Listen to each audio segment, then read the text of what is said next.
Então, eu já quero começar parabenizando ao pastor Davi Miranda Neto pela decisão. Uhum. Eu acredito fundamentalmente que esse tipo de abertura para pregadores de outras denominações é uma maneira concreta de celebrar a unidade na diversidade. Porque a igreja do Senhor Jesus, não a denominação, né? Não as denominações, Certo. mas a igreja do Senhor Jesus é uma unidade de diversidade. Uhum. Cada denominação com a sua peculiaridade, cada tradição com a sua especificidade, faz com que a igreja não tenha uma uniformidade exclusivista, Uhum. ou seja, que exclui toda e qualquer diferença. A unidade do corpo de Cristo é uma unidade de diversos, de diversidade. E Sim. é por isso que a metáfora do corpo é muito importante, né? Porque o corpo possui sistemas distintos, possui particularidades, possui setores diferenciados, mas quando juntos formam um mesmo organismo. Não Verdade. acho mesmo que esse tipo de decisão coloque em risco uma identidade se ela for sólida. Se ela for líquida, aí realmente a exposição com o diferente pode trazer prejuízos. Mas se trouxe prejuízos, o problema não foi o contato com o diferente, o problema foi a falta de estruturação de uma identidade, Uhum. de um legado. Eu acredito, pelo menos, pastor Dário, eu fiquei Sim. refletindo sobre essa decisão e eu acredito que existem pelo menos 3 ganhos quando a igreja, uma denominação, abre acesso ao seu púlpito para pregadores de outras denominações. A primeira, pastor Dário, é porque essa decisão funciona como um entrave a uma certa mentalidade exclusivista, que inclusive é muito presente em seitas, não é? Ah, é. Quando uma Verdade. igreja ela acredita que somente a sua denominação é superior, só ela vai ser salva em alguns casos, não é? Quando ela se coloca nesse patamar mais elevado que as outras. E é muito difícil manter essa mentalidade exclusivista Uhum. quando a igreja abre o seu púlpito para que outros pregadores venham.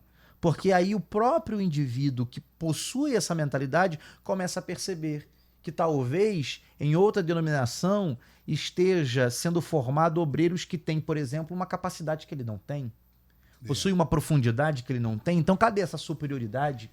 Então, eu acredito que quando uma igreja abre, uma denominação, né, como nesse caso da enquete, abre o seu púlpito para que outros pregadores venham, é muito difícil manter essa mentalidade de superioridade.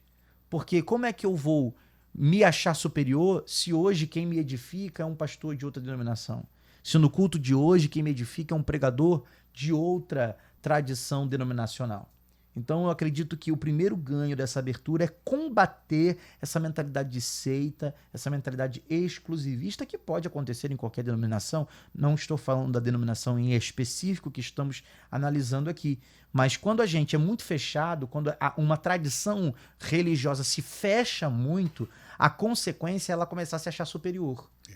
E a Bíblia não nos autoriza a ter esse tipo de sentimento, porque aquele que foi superior se esvaziou da sua superioridade para se fazer semelhante aos homens. Então, quem somos nós para nos acharmos superiores por causa do nosso conjunto de usos e costumes e por causa da nossa personalidade? O segundo ganho, que eu acredito que essa abertura traz, é ajudar a comunidade local a visualizar a igreja invisível por trás da igreja visível. Quando eu tenho uma realidade eclesiástica fechada demais, eu tenho dificuldade para enxergar a igreja invisível do Senhor. E o que é essa igreja invisível? É a igreja que está para além das 4 paredes da minha comunidade local.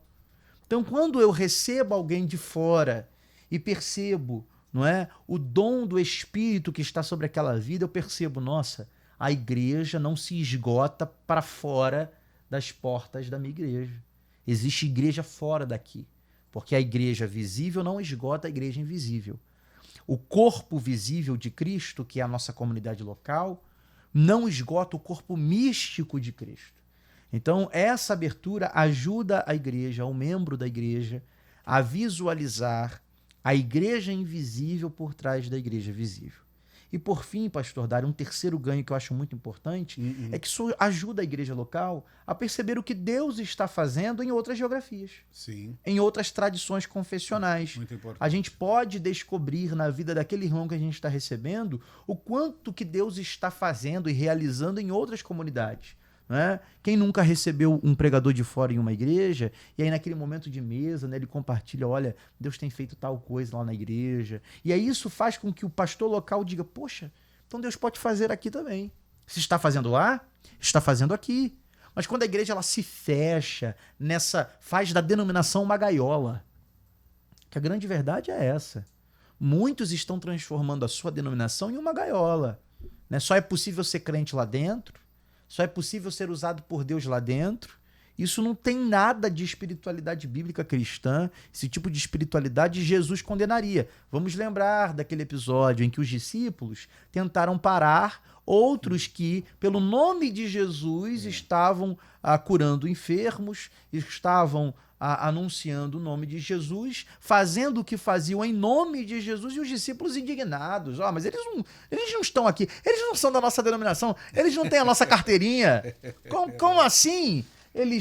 E qual é a resposta de Jesus?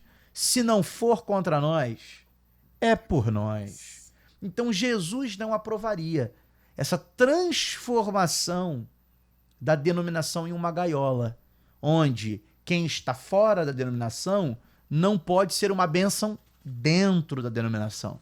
Seja pregando em congressos, em cultos, porque Jesus, o próprio Jesus, condenou essa mentalidade nos discípulos. Não é?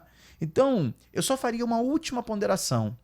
Eu apontei aqui 3 ganhos, eu só faria uma única ponderação sobre essa abertura de pregadores externos dentro da igreja. Que ponderação é essa? Muitas vezes, pastor Dário, quando uma igreja abre o seu púlpito para pregador de fora, ela se esforça muito em honrar quem vem de fora. E às vezes existe uma desproporcionalidade na forma como ela honra pregador de fora e a maneira como ela trata os pregadores de dentro. Então a única ponderação que eu faço, eu acho saudável a igreja abrir as portas, abrir o acesso aos seus púlpitos, permitir que grandes expositores da palavra, que não são da mesma denominação, possam ser canais de edificação para uma igreja local. Eu sou super a favor, não à toa, esse é o chamado ministerial que eu tenho desenvolvido. Eu tenho sido convocado, chamado para estar em igrejas e pregar, e glória a Deus por isso, pela vida dos pastores que enxergam em mim alguma coisa para compartilhar e ser de alguma maneira bênção para os irmãos, para os membros daquela comunidade. Sim. Mas eu preciso admitir que, por vezes, muitas igrejas que têm essa prática de convidar pregador de fora são excelentes na hora de reconhecer o valor de quem é de fora e são péssimos na hora de honrar a vida daqueles que estão dentro. Não é? Que não deveria ser. O melhor deveria ser para os de casa. O melhor deveria ser para aqueles que estão ali, levantando a bandeira da igreja, carregando a vida da igreja. E por vezes não é assim que funciona. Então, essa é a única ponderação que eu faço, mas a despeito dessa ponderação, eu parabenizo mais uma vez ao pastor, não é, Davi Miranda Neto, pela decisão, parabenizo a igreja. Eu não acredito que unidade significa uniformidade. Unidade significa a capacidade de perceber que, para além das diferenças, existe um nome maior do que todas elas, e é esse nome que nos faz iguais. E talvez uma das maneiras mais concretas de demonstrar que, de fato, existe uma unidade na Igreja de Cristo seja fazendo com que pessoas de diferentes denominações sejam bênçãos na nossa comunidade. Então é isso.